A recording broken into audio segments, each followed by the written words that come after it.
বাজার করে নিয়ে আসার পর এই যে গোছগাছ করে নিলাম। তো গোছগাছ করার পরে এখন কাটাকাটি করতে আসছি। তো যেদিন স্কুল বন্ধ থাকে ওই দিন আমাদের সব কিছু এমনি লেট হয়ে যায়, আর যেদিন বাজার করে ওই দিন তো এমনিও কাজে একটু ব্যস্ততা থাকে বেশি, তার উপর গ্যাস কমে যায়, তো সব মিলে রান্নাবান্না একটু লেট হয়। আজকে ছিল মেহমান, তো আজকে বাজার টাজার ছিল একটু বেশি, তো মাংস আনা হয়েছিল, তা এই মাংসটা এখন রান্না হবে। তো আমাদের বাসায় যখন মাংস আনা হয় তো এই রান্নাটা বেশিরভাগ আমার শাশুড়ি মা করে, আর শাশুড়ি মা যদি না থাকে তাহলে তখন আমিই করি। তো এখানে মাংস রান্না করার জন্য আসলে এক একজনের রান্না এক এক স্টাইলের।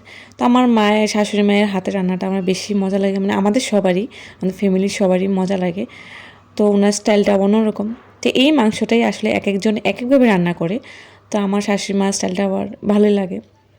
প্রথমে করি কি, আপনার অর্ধেক মশলা দিয়ে তারপর পেঁয়াজ টেয়াজ লবণ হলুদ দিয়ে তেল দিয়ে মাখিয়ে নেয়, আর বাকিটা মশলা পেঁয়াজ অর্ধেকটা পেঁয়াজ আবার কড়াইতে দিয়ে কষিয়ে তারপর আপনার মাংস ঢেলে দেওয়ার পরে যে কষানোর পর, তো অনেকক্ষণ ধরে কষানোর পরে এই যে ঝোল দিয়ে দেয়, এই যে মাংস রেডি।